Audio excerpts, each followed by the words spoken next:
programa de hoje você vai ver. Isabela de Roldão promove audiência pública para discutir o Cais José Estelita. Tem ainda os pronunciamentos no plenário. Vereadores discutem momento político e econômico do Brasil. A reunião da Comissão de Legislação e Justiça da Casa. O TV Câmara do Recife está no ar.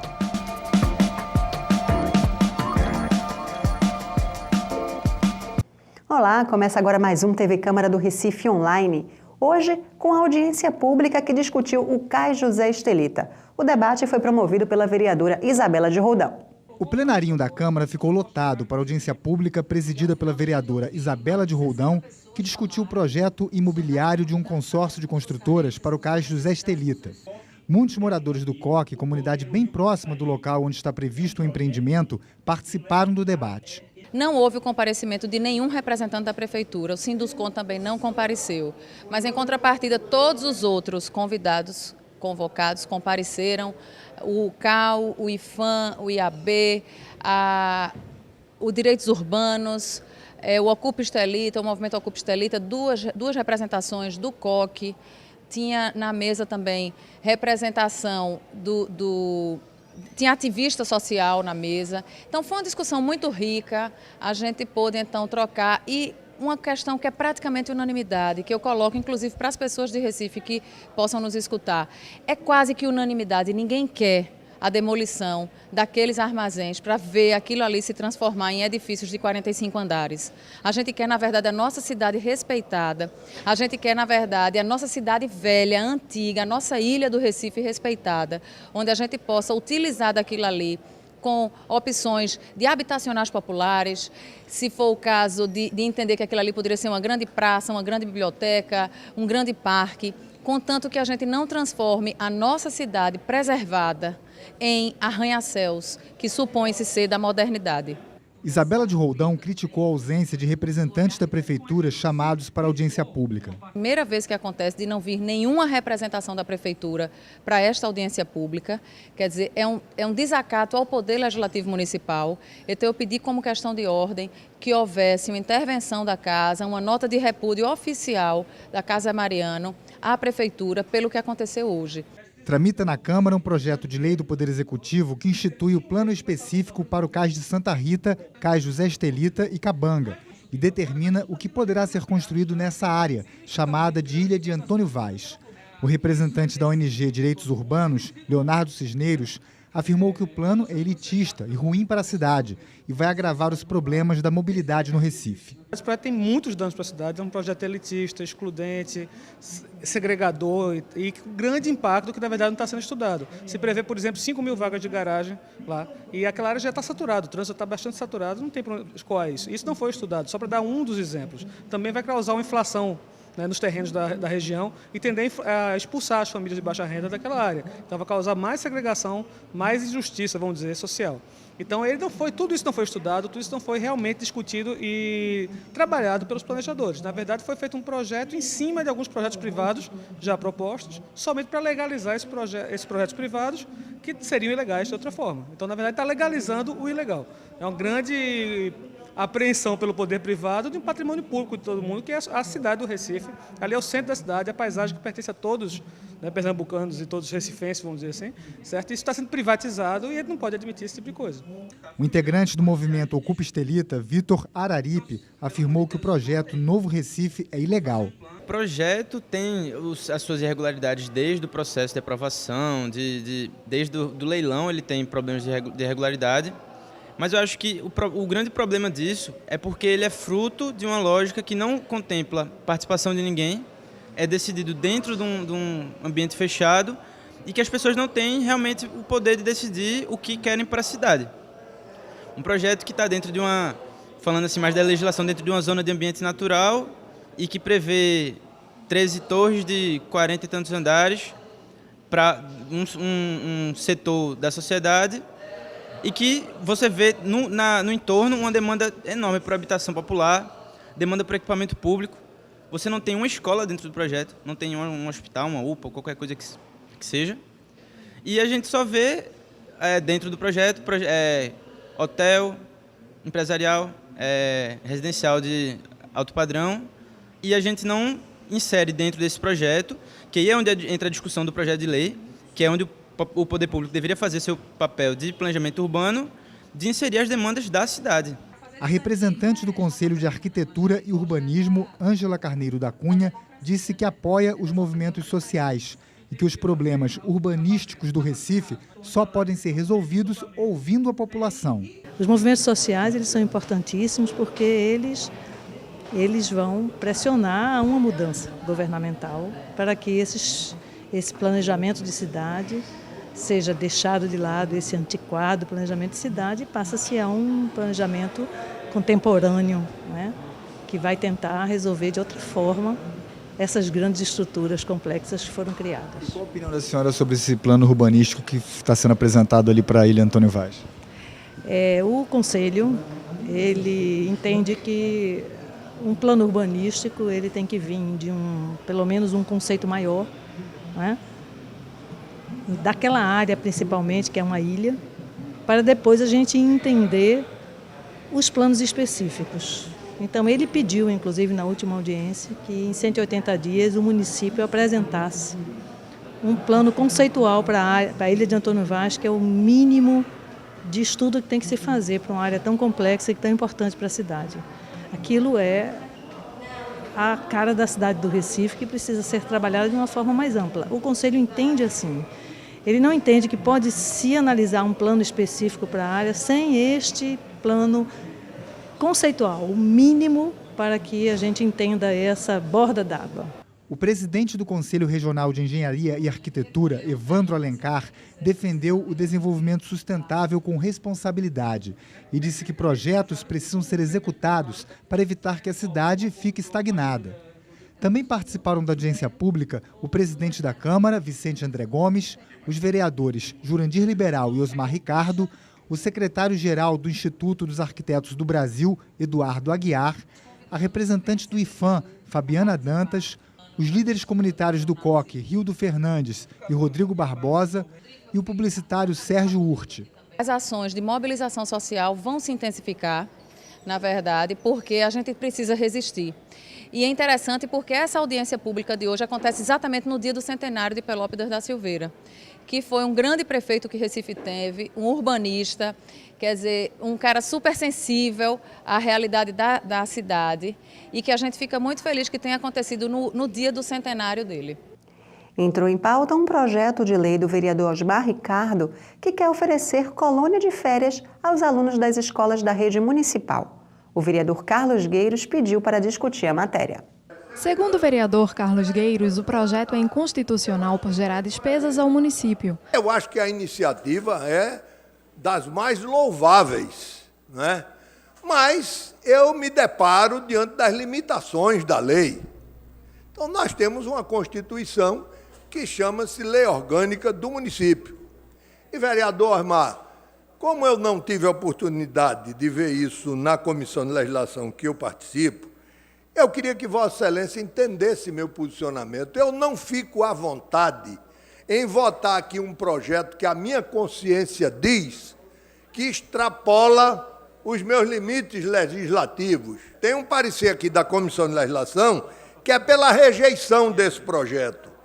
E esse projeto ele tem a mesma similidade, porque ele cria também obrigações. Ele diz: as escolas públicas municipais terão de adotar pelo menos 2 livros paradidáticos de autores recifenses, devidamente comprovados para os alunos matriculados na educação básica.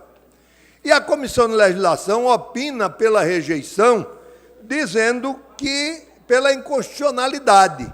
Ora, se este projeto, que foi analisado pela Comissão de Legislação, é opinado pela rejeição por inconstitucionalidade, o do meu colega, companheiro Osmar Ricardo, também seria a mesma coisa. Ou então ambos não são inconstitucionais. Então esse é o motivo que me traz a essa tribuna a discutir esse parecer, pedindo um posicionamento aos meus colegas, e iniciei, viu, vereador Osmar Ricardo? Iniciei pedindo vênia a Vossa Excelência. E para tirar qualquer dúvida aqui, eu acho que os dois, não é, deveriam ser objeto de uma conversa para uma melhor análise. Agora, nós não podemos votar um sem parecer e um seguinte que versa de matéria semelhante pela inconstitucionalidade. Eu acho que é uma incoerência da Casa. O vereador Marcos Menezes também fez ponderações sobre o assunto. Pelo regimento interno, esse projeto teria que vir com esse parecer da Comissão de Justiça, Constituição e Justiça, deveria vir para esse plenário, para o plenário decidir. E aí eu acho que sanaria essa questão. Se o projeto é inconstitucional, ele não prosseguiria, ele viria para esta casa. E me parece não, com certeza isso não é uma prática aqui nesta casa. Para Carlos Gueiros, a Câmara do Recife deveria adotar o sistema da Câmara Federal. Os projetos entram e vão todos para a Comissão de Legislação e Justiça. Havendo a admissibilidade do projeto, ele segue para as outras comissões. Não havendo, aí ele já morreria ali. Porque o que ocorre, na realidade, é que a Comissão de Legislação e Justiça ela tem precedência sobre as outras. Então, se nós tivermos um parecer em que a Comissão de Justiça diz que é inconstitucional e qualquer uma outra de mérito diz que é de aprovação, ela não fala da constitucionalidade. Ela se atém tão somente ao mérito da comissão. Aí vale primeiro o parecer de admissibilidade ou não. Se o plenário derruba o primeiro parecer, aí sim o segundo vai à votação. Então o nosso problema eu acho que o erro está no nosso regimento, que parece que ele tem a idade do meu avô, que já morreu há 100 anos. Carlos Gueiros sugeriu que o projeto fosse retirado de pauta. O autor da matéria, Osmar Ricardo, disse não ver inconstitucionalidade. Eu vou acatar o pedido do vereador Carlos Gueiros para retirar de pauta o projeto, para que a gente possa discutir na Comissão de Legislação. Eu espero que na próxima reunião da Comissão de Legislação se coloque em pauta esse projeto, porque o que acontece nesta casa, às vezes, é um monte de projeto que fica e se demora de algumas comissões avaliar os projetos, e aí dificulta o trabalho do vereador que tem a intenção. Não vejo inconstitucionalidade no projeto, mas o vereador lá coloca a posição dele e a gente vai debater o projeto nas comissões. O atual momento político e econômico do Brasil foi alvo de debates no plenário. Vereadores do PT e do PSDB discordam sobre a atuação de Dilma Rousseff à frente da presidência da República. Quem trouxe o assunto ao plenário foi o vereador André Regis. Ele apresentou vários números para mostrar que o país não está crescendo. Teremos uma queda de 1% do Produto Interno Bruto neste ano, vereador Marco Aurélio. Projeções, inclusive, otimistas. Para o próximo ano, também não há previsão de recuperação da economia. Muito pelo contrário. Mais um ano sem crescimento. No entanto, o índice de inflação está acima de 8% ao ano. Isso significa que a população vai ter uma perda, já tem perdido poder de compra. Quem recebe no primeiro dia do mês R$100, ao término do mês, se fosse gastar, só poderia gastar 92, porque 8 vão se perder em decorrência da inflação, melhor dizendo, ao longo do ano. 8% de inflação ao ano. É um índice muito alto. A população está perdendo o emprego, parte da população está comprometida com dívidas. Essas dívidas serão mais dificultosas do ponto de vista do seu pagamento, por conta justamente da incerteza da economia. A carga tributária não para de crescer. O Brasil tem perdido espaço entre os países que exportam. Temos perdido espaço também entre os países industrializados. Hoje o Brasil produz menos produtos industrializados do que produzia no passado. Nós temos descontinuidade de programas sociais. o clima é de bastante incerteza. Para André Regis, a população precisa pressionar os órgãos de fiscalização. Ele destacou pesquisa que aponta que mais da metade da população apoia o impeachment. De acordo com a Folha de São Paulo, a pesquisa de opinião pública indica que 63% da população apoia o impeachment da presidente Dilma Rousseff. Isso significa que 63% da população quer que a presidente da República seja afastada do cargo para que ela seja investigada e julgada num processo de criminalização ou num processo que pode ser por crime de responsabilidade ou por crime comum relacionada à corrupção que vem sendo objeto de investigação a partir da Operação Lava Jato. A corrupção tem levado o nosso patrimônio. A corrupção tem levado os recursos da educação. A corrupção tem levado os recursos da saúde. A corrupção tem levado os recursos da infraestrutura. Nós criamos uma verdadeira cleptocracia no Brasil. Essa cleptocracia precisa ser vencida, precisa ser derrubada. O Anderson Florencio também fez críticas ao governo federal e disse que as manifestações das ruas revelam a insatisfação da população. As ruas não aceitam mais, a população brasileira não aceita mais o desmando que acontece no governo Dilma, no governo do PT. É verdade que houve avanços também no início da gestão do seu partido, quando o presidente Lula. Reconhecemos. O avanço foi manter a política econômica do PSDB, o avanço foi também incluir socialmente as pessoas. Mas aqueles avanços que ocorreram naquela época, todos eles hoje estão indo de água abaixo com o governo do PT. Porque não se governa mais para o país. Se governa para fazer a manutenção do status quo, a manutenção dos camaradas. Como explicar toda ou a grande parte dos comandantes do PT estarem atrás das grades? Genuíno, José Disseu e outros que ainda irão, como Vacari e tantos mais. A sociedade não aguenta mais. E, de fato, o vereador falou de economia, mas qualquer cidadão brasileiro pode falar de que não consegue mais fazer uma feira digna, que não tem mais dinheiro para isso, de que não consegue mais pagar um estudo para seus filhos, porque dinheiro falta, não consegue mais fechar a conta diária do seu dia a dia, porque não consegue pagar mais a conta de luz, e essas questões, todas outras, que faz parte do cotidiano do brasileiro. O vereador Jairo Brito saiu em defesa da presidente e fez comparações entre os governos do PSDB e do PT.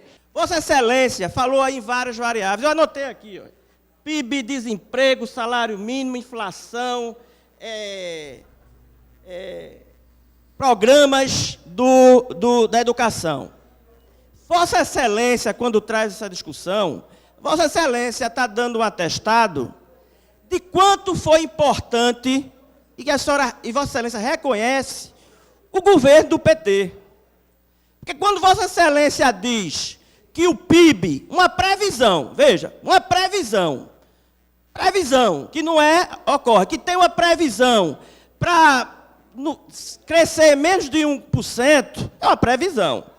Agora, a gente tem dados aqui, vereador André Regis, que foi a realidade do seu partido. Se não, vejamos. Vossa Excelência falou no PIB. O PIB do PSDB dos 8 anos foi 1,5 trilhões. O governo do PT foi 4,8 trilhões. 4 vezes mais. Tem mais variáveis que eu vou lhe dar. Tem mais variáveis que eu estou lhe dando. Desemprego. Vossa Excelência sabe qual foi a taxa de desemprego no seu governo, no governo do PSDB? Vereador Brito. Quanto baixou? Desemprego que Vossa Excelência falou aí. A taxa de desemprego no governo de vocês, a taxa média anual, era de 12%. No governo do PT foi 5%. Tem mais, vereador. Inflação. Vossa Excelência falou na inflação aí. Sabe quanto foi a inflação anual média do seu governo? 9,6%. Sabe quanto foi a da gente? 6 pontos percentuais. Vossa Excelência falou em educação. E aí eu faço um desafio a Vossa Excelência para trazer um programa no governo do PSDB, de FHC, de educação. Eu vou lhe dizer 4 aqui que mudou a educação do Brasil no governo do PT. ProUni, Pronatec, FIES e Brasil Sem Fronteiras. Eu queria que Vossa Excelência me desse eu não quero mais do que não, do governo de FHC, que é do seu partido. Universidades federais, sabe quanto vocês fizeram? 0. Vocês criaram 0 universidades federais no Brasil em 8 anos.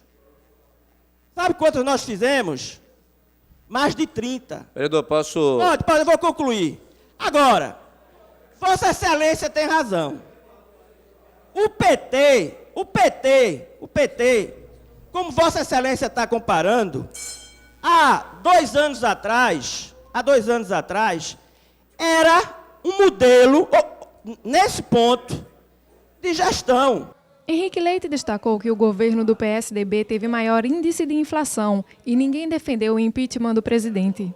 O vereador André Regis é um constitucionalista. Ele sabe, e jamais ele iria vir para essa tribuna aqui, dizer que cabe impeachment da presidente. Ele sabe e jamais viria. Aí o que ele fez, inteligentemente? Ele veio para cá, falou que a economia estava ruim, falou que os índices estavam ruins, que não prestava, não falou que o PSDB teve o maior índice de inflação de todos os tempos, e ninguém botou Fernando Henrique para fora. Não falou que Fernando Henrique teve todos os índices piores de desemprego, e ninguém botou Fernando Henrique para fora.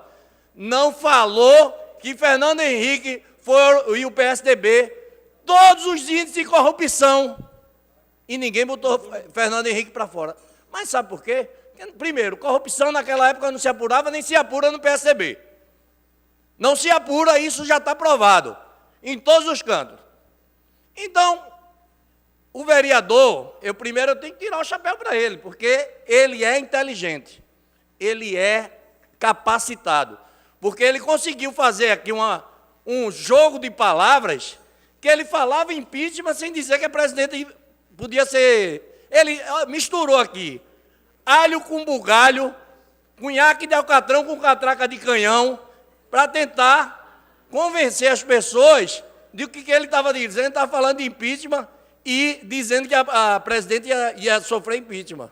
Mas, na verdade, ele misturou aqui.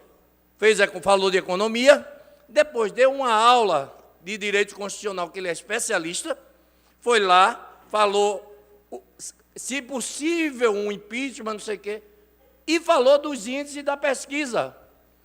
A pesquisa, ela escuta a população de duas formas. Como é que está o governo? Você gosta? Aí o povo diz gosta. E a presidente, e o impeachment? Se você já pegar por aí, você vê que muita gente está desinformada do que é o impeachment. De o que é que está rolando na verdade. Tem gente, inclusive, militante do PT, que vai fazer consulta a gente, como é que está essa questão da economia, porque criaram um jogo de contra-informação que faz com que a população fique desestabilizada. O vereador Osmar Ricardo lembrou denúncias de corrupção em estados governados pelo Partido Tucano. O PSDB em Minas Gerais foi chuva de corrupção e até envolvimento em droga, né, e helicóptero cai em terreno dos outros, e nada disso foi investigado, nada disso. Antigamente eles trocam, está investigando, quem é o delegado, tira ele daqui, bota ele para outro estado, para outro município, porque ele não pode investigar para não enquadrar, naquele artigo 171, né? Vossa Excelência sabe muito bem, Vossa Excelência é comissário e sabe disso. Em São Paulo, o maior escândalo do metrô, desde a época de Mário Covas, que era um homem decente, que eu respeito, que não está mais aqui. mas os seus descendentes políticos, tucano, sabe da grande corrupção e que não tem nenhum preso lá. Sabe por quê? Porque não deixa a Assembleia Legislativa do Estado de São Paulo investigar o Metrorrec lá em São Paulo. E por que não deixa investigar, vereador André Regi? Porque sabe do desvio de dinheiro, da máquina de dinheiro, né? E a diferença do governo do PSDB para o do PT é porque o PT fez muito mais do que o PSDB em 8 anos. E aí os dados que o vereador Jair Brito colocou aqui, que Vossa Excelência não quer reconhecer, são dados da Organização Mundial de Saúde, da Unicef, da ONU, Banco Mundial e o BGE.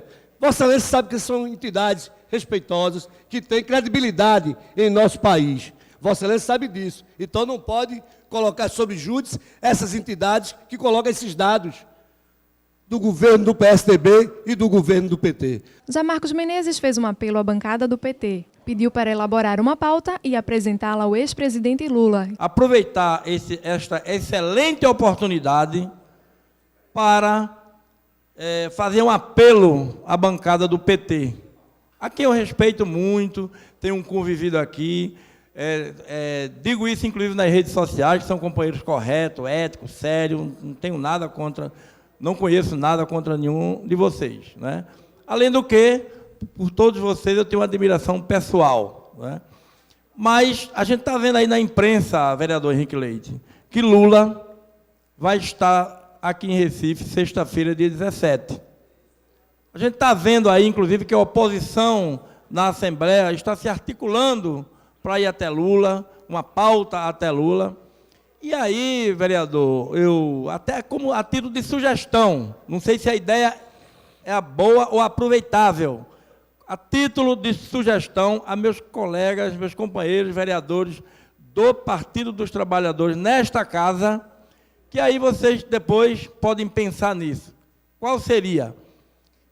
Ver qual a pauta, extrair uma pauta das necessidades que estão da Prefeitura da cidade do Recife, do município do Recife, as pendências que tem de Recife, junto ao governo federal, e vocês, valorosos companheiros do PT, poderiam levar essa reivindicação através de um documento ao nosso ex-presidente Lula, para que ele, como interlocutor que está sendo do governo federal, do governo Dilma Rousseff, possa tentar nos ajudar para que o município, e aí eu não diria o prefeito A, o prefeito B, Marco Menezes, A, o B ou C, eu diria o município do Recife, concluindo que o município do Recife pudesse ter isso tratado num documento e que fosse nos dado uma resposta, colega. Confira agora outros pronunciamentos dos vereadores no plenário. Michele Collins parabenizou as instituições não governamentais e religiosas que atuam na atenção aos mais carentes. O assunto foi tema de um programa exibido recentemente na Rede Globo. Eu fiquei muito até emocionada com a matéria, uma matéria muito bonita, aquelas jovens mostrando suas histórias de vida, algumas contando que têm 6 filhos e não têm oportunidade de criar os filhos porque os filhos estão em orfanatos. Né, teve uma moça que ela falou, olha, eu tenho 6 filhos, cada filho é um pai diferente. E eu não pensava nunca que eu ia um dia ter a oportunidade de unir meus filhos. E ali elas estão tendo essa oportunidade de juntar todos os filhos, de poder dar um momento de atenção, como elas disseram, olha, eu estou tendo aqui a oportunidade de ser mãe e de ter mãe. Porque agora a mãe dela também está visitando ela, está acompanhando o tratamento. Tem uma moça também que mostrou ali o caso dela, que há 18 anos o pai e a mãe eram separados, e agora, por causa da dependência química, pelo fato dela estar interna, eles resolveram se unir para ajudar a filha, e eles estão agora unidos, inclusive até pensando em voltar, em reestruturar a família, em voltar ao casamento e unir a família novamente, devido a esse trabalho que está sendo desenvolvido na vida da filha deles. Então, eu queria assim parabenizar a essas iniciativas, a essa instituição, essas instituições que desenvolvem esse trabalho, e deixar aqui como vereadora, representante aqui da cidade do Recife, eu creio que em nome de toda a casa, porque todos nós aqui queremos ver pessoas fazendo bem, e em nome de todos dessa casa, eu peço licença ao presidente para cumprimentar, saudar essas pessoas e também agradecer, porque eles, através do seu trabalho, com muita simplicidade, com muita humildade,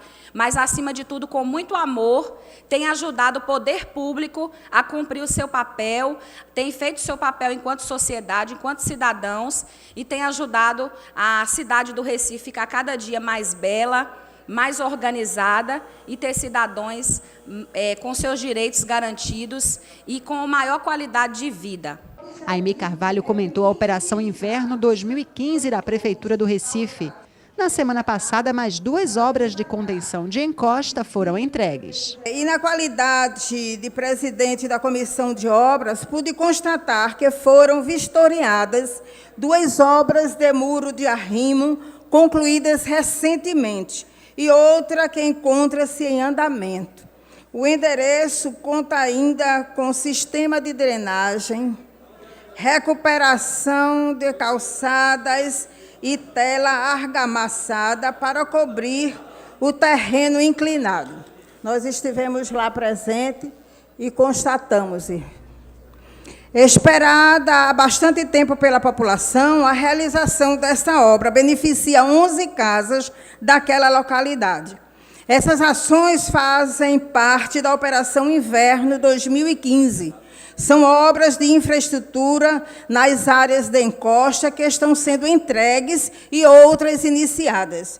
O objetivo é minimizar os transtornos causados pela chuva. Esse foi o 4º fim de semana de ações para garantir a segurança dos recifenses. A Secretaria Executiva de Defesa Civil do Recife deu continuidade aos mutirões da Operação Inverno 2015. Ainda naquela sexta-feira, a atividade também foi realizada na Rua Imperador Dom Pedro I, na localidade do Pantanal, no bairro do Barro. E no sábado 11, o mutirão abrangiu ainda Córrego da Areia, em Nova Descoberta, um córrego lá em Água Fria, córrego São Domingo e Sávio, no Alto José Bonifácio, e Rua Travessa Gonçalves Leitão, na Lagoa Encantada. Osmar Ricardo lamentou a retirada dos comerciantes que atuam dentro do maior residencial da América Latina, o conjunto Inês Andreasa, no bairro de Areias. Às 11 horas da noite, moradores da região ali do Inês Andreasa me ligaram 11h30 da noite, revoltado com a Secretaria de Mobilidade, vereador, líder do governo, Marco Aurélio. Vossa Excelência sabe da minha estima que tem por Vossa Excelência, o respeito que eu tenho, a amizade que eu tenho por Vossa Excelência, mas a existência de um governo que tenta agir com brutalidade e não com diálogo. Na lei que tem aqui, da lei orgânica do Estado do Recife, diz que a pessoa, o usuário, o contribuinte do Estado do Recife tem que ser intimado, notificado, para tirar qualquer entulho, relação, fiteiro, o que seja, vereador Aerto Luna.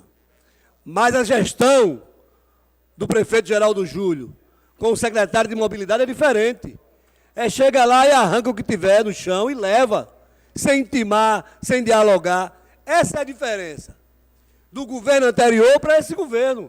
Eu não quero dizer que o governo anterior não fazia isso, não. Não ia tomar os bens dos camelos, não. Tomava, mas tinha um diálogo aberto com os trabalhadores. E a gente é pego todo dia de surpresa aqui. 11h30 da noite, recebi mais de 3 telefonemas na região do Inês Andreasa, dizendo que estava lá o pessoal da mobilidade, com a polícia militar, com a guarda municipal, tirando todo, tirando uma galeteira, sem ninguém ser intimado, sem ninguém ir até regional, dizer, você tem um prazo para tirar. Não, chega, tira, manda ali para o GEOP, para o cara tirar a mercadoria dele, tem que pagar uma multa de R$270.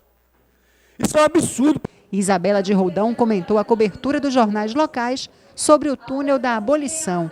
Dias após a audiência pública promovida na Câmara pela vereadora, o túnel foi aberto à circulação. Foi liberado para uso do transporte individual um túnel inacabado. Túnel este que foi programado, sabe-se Deus como, porque foi um túnel programado para passar carro, mas esqueceram que ali transitam pessoas. As pessoas que têm acesso, que transitam por aquela área, estão e continuam totalmente prejudicadas. As calçadas são inacessíveis, não existe iluminação pública na área, a área é totalmente escura no trecho que foi construído o túnel. O túnel continua com a eterna goteira, eterno vazamento que ninguém soluciona.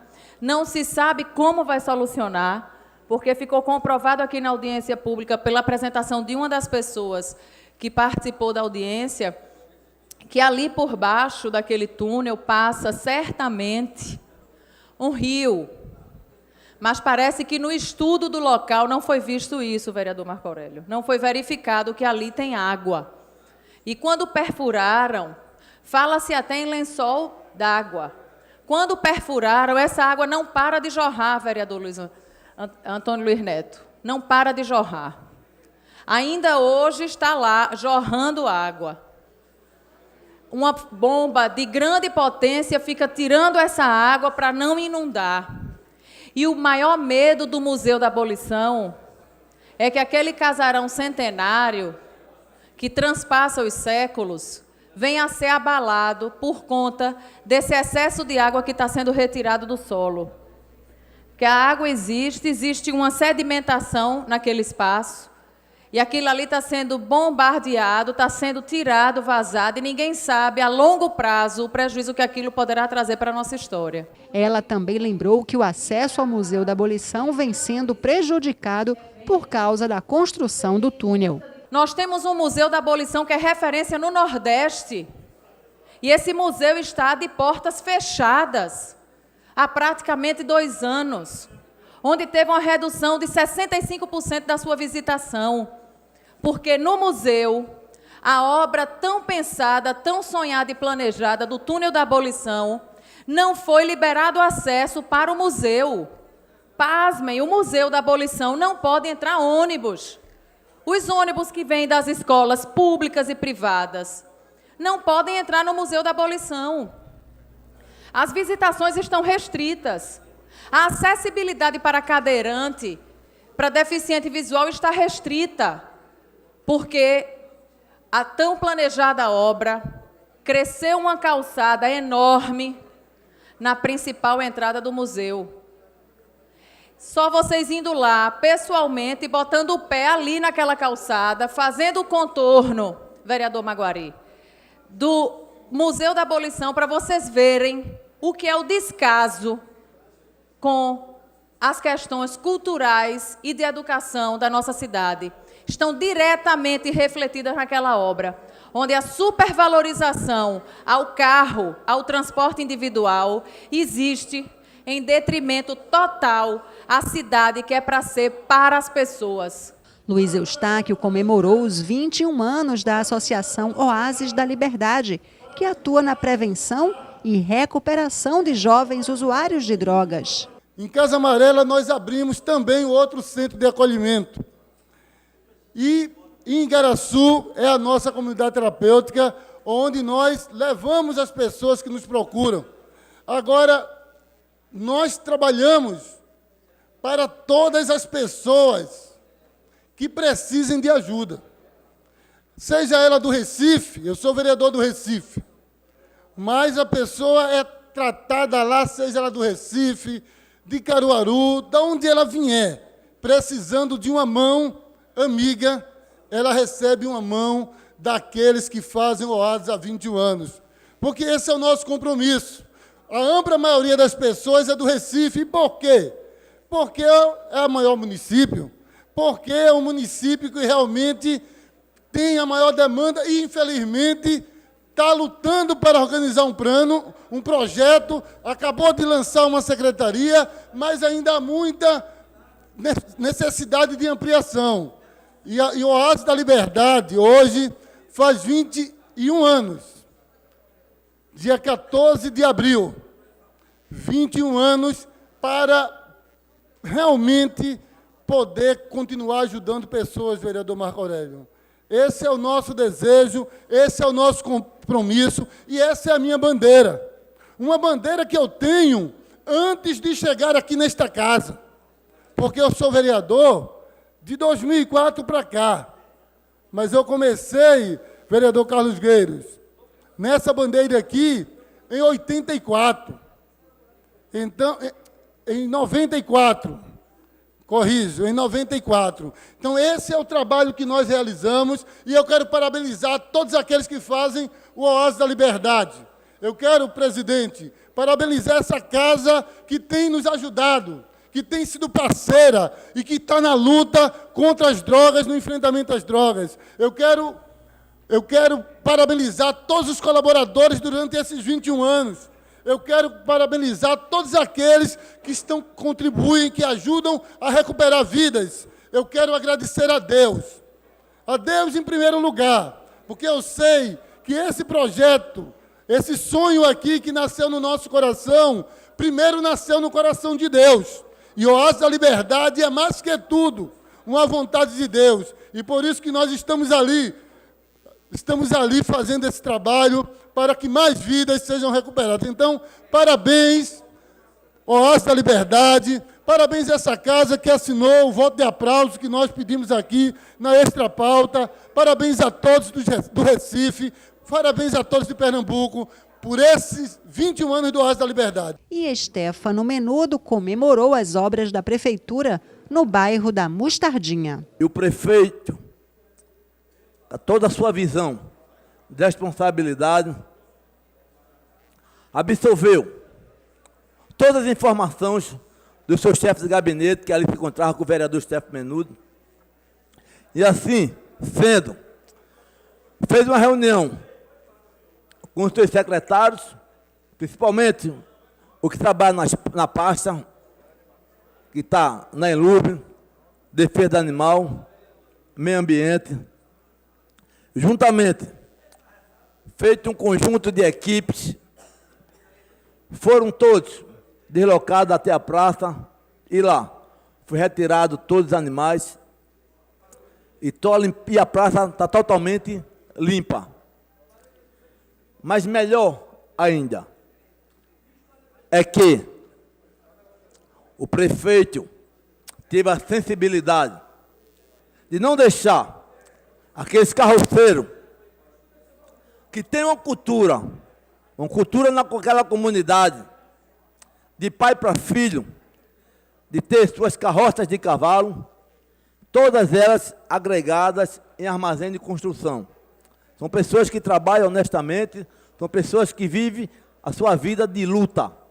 E não poderia nunca limpar a praça, tirar os cavalos e deixar todos os carroceiros jogados ao Deus dará. Tive uma reunião com o prefeito, e o prefeito nos prometeu, e assim já está cumprindo, está reerguendo novamente a Praça do Jacaré, com diversos brinquedos de iluminação, mas o mais importante é você não deixar aqueles carroceiros jogados na rua. E assim, na reunião que nós tivemos hoje, já foi prometido aos todos os carroceiros empregos, e todos eles já estão começando a levar sua documentação para começar a fazer o seu trabalho, que é você ter um emprego e que, na verdade, é o que vem dignificar um homem. Então, estão todos eles felizes, todos os carroceiros, por saber que estão garantidos o seu emprego, que o prefeito, além de organizar toda a praça, de trazer vida novamente para aquela comunidade, na questão da diversão, mas também não deixou desamparado todos os carroceiros. Então, essa atitude, esse gesto do prefeito Geraldo Júlio, eu não poderia nunca deixar passar em branco e registrar aqui na casa, nos anais dessa casa. Então, parabéns, prefeito Geraldo Júlio. Integrantes da Comissão de Legislação e Justiça se reuniram para avaliar projetos em tramitação na casa. Acompanhe. A reunião aconteceu na Sala das Comissões. Na ocasião, foram distribuídos 7 projetos de lei. Participaram do encontro o presidente da comissão, Ayrton Luna, e os vereadores Carlos Gueiros, Almir Fernando e Erivaldo da Silva. Eles também analisaram e emitiram parecer pela aprovação do projeto de lei que obriga a emissão de comprovante de participação em concursos realizados no Recife. O presidente Aerto Luna explica a importância da matéria. A maioria dos concursos são feitos sábado e domingo. Então, aquelas pessoas que trabalham em sistema de plantão de sábado e domingo, eles estavam sendo prejudicados porque não tinha essa comprovação e aí não tinha como justificar. E agora não precisa só você mostrar, as empresas estão cobrando não só a inscrição, mas também o comparecimento. E alguns dos concursos estavam se negando a dar esse comprovante. E aí a lei vem para corrigir essa distorção e garantir melhor o funcionário que faz o concurso e precisa dessa comprovação. Então, nada mais justo. A gente fica por aqui. Para rever esse e outros programas, acesse nosso canal youtube.com/Câmara do Recife. Até mais!